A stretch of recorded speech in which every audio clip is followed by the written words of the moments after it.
வணக்கம். ஆன்மீக செய்திகள். தஞ்சாவூர் பெரிய நாயகி சமேத பெருவுடையார் கோவில் ஆடி மாத வளர்பிறை பிரதோஷ வழிபாடு நடைபெற்றது. பெரிய நந்தியம் பெருமானுக்கு 16 வகை வாசனை திரவியங்களால் அபிஷேகம் செய்தனர்.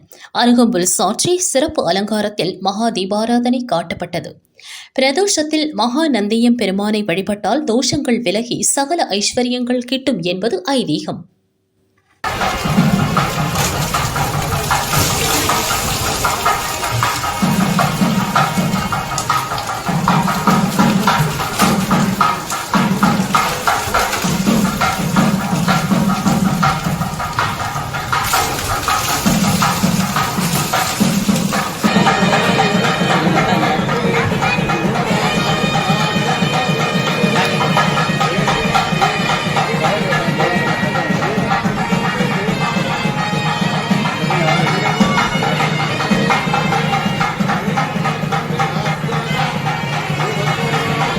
திருநள்ளாறு தர்பாரண்யேஸ்வரர் கோவிலில் ஆடி மாத வளர்பிறை பிரதோஷம் நடைபெற்றது. நந்தியம் பெருமானுக்கு சிறப்பு அபிஷேக அலங்காரம் செய்தனர். பூஜையில் தருமபுரம் ஆதீன கட்டளை ஸ்ரீமத் சட்டநாத தம்பிரான் சுவாமிகள் நந்தியம் பெருமானை தரிசனம் செய்து மனமுருகினார்.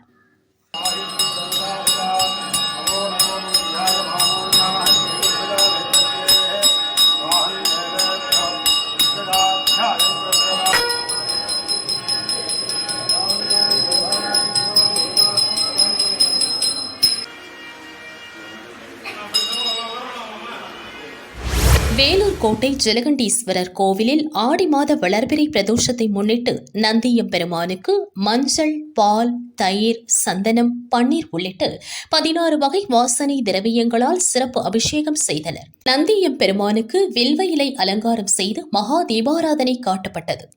ஹரோகரா கோஷம் முழங்க பக்தர்கள் சுவாமி தரிசனம் செய்தனர்.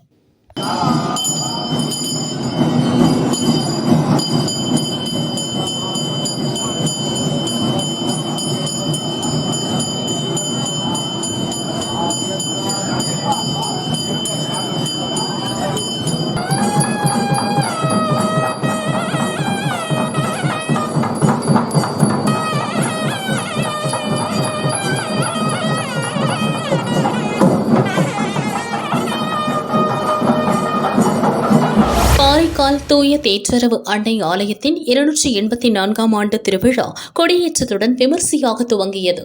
தேற்றரவு அன்னை உருவம் பொறிக்கப்பட்ட கொடியை வேளாங்கண்ணி பேராலய அதிபர் இருதயராஜ் ஏற்றி சிறப்பு திருப்பலி நடத்தினார். மாவட்ட பங்குத்தந்தை பால்ராஜ்குமார் உள்ளிட்ட திரளானோர் கொடியேற்ற விழாவில் கலந்து கொண்டனர். 10 நாட்கள் நடைபெறும் திருவிழாவின் முக்கிய நிகழ்ச்சியான பெரிய தேர்பவனி ஆகஸ்ட் 15ஆம் தேதி நடைபெறும்.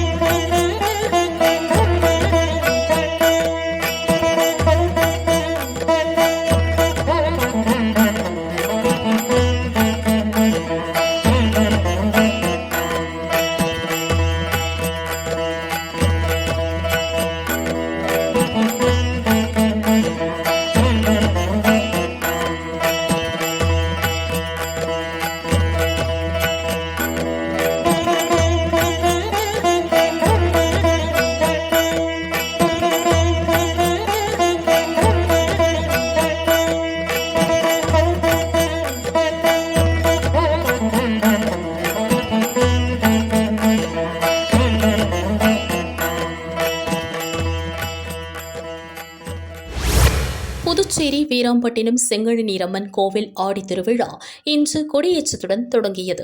முன்னதாக விக்னேஸ்வர பூஜை, வாஸ்து சாந்தி மற்றும் கணபதி ஹோமம் நடைபெற்றது.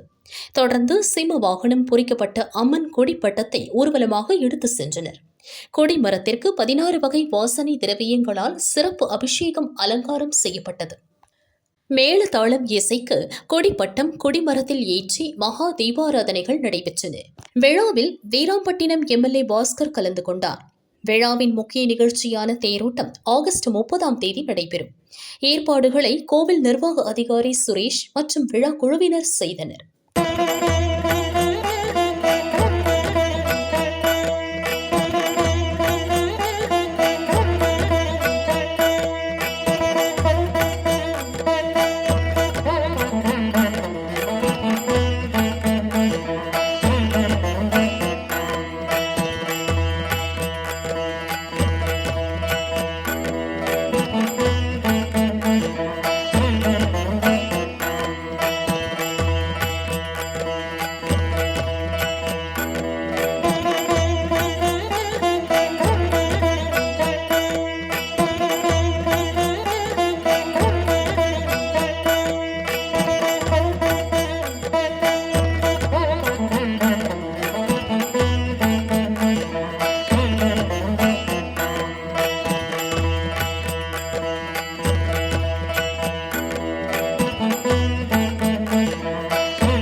சிவகங்கையில் மதுரை ரோட்டில் உள்ள அலங்கார அன்னை சர்ச்சு திருவிழா கோலாகலமாக துவங்கியது.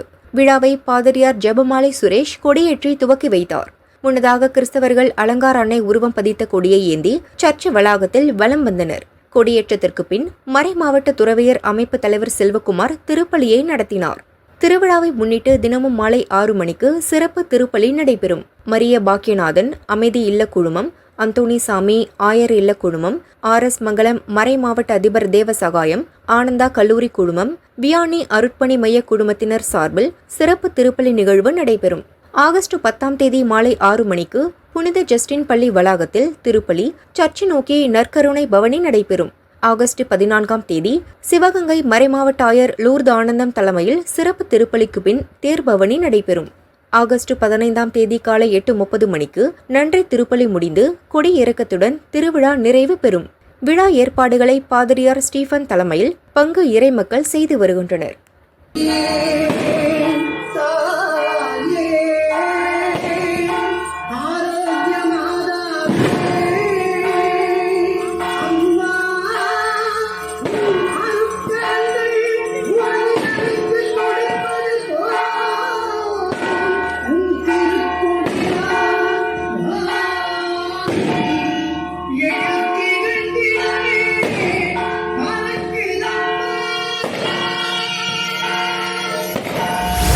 சேலம் மாவட்டம் ஆத்தூர் அருகே நரசிங்கபுரம் பகுதியில் பழமையான தர்மராஜர் திரௌபதியம்மன் கோயில் உள்ளது. கோயில் திருப்பணிகள் 20 கோடி ரூபாய் மதிப்பில் நிறைவு பெற்று வரும் செப்டம்பர் 4ஆம் தேதி கும்பாபிஷேகம் நடக்கிறது. கும்பாபிஷேக விழாவிற்காக கொடிமரம் நடும் நிகழ்ச்சியையொட்டி அம்மனுக்கு சிறப்பு பூஜைகள், கோமாதா பூஜைகள் நடைபெற்றன. யாகசாலையில் சிறப்பு யாகங்கள் செய்து 27 அடி உயர கொடிமரம் வண்ண மலர்களால் அலங்கரிக்கப்பட்டு சிறப்பு பூஜைகள் செய்யப்பட்டது. ஊர் காரியக்காரர்கள் மற்றும் ஊர் பொதுமக்கள் கொடிமரம் அமையவுள்ள இடத்தில் நவதானியங்கள், பால் உள்ளிட்ட பொருட்கள் வைத்து கிரேன் மூலம் அரோகரா கோஷத்துடன் கொடிமரம் நடப்பட்டது. விழாவில் திரளான பக்தர்கள் பங்கேற்று தரிசனம் செய்தனர். அன்னதானம் வழங்கப்பட்டது.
இன்னைக்கு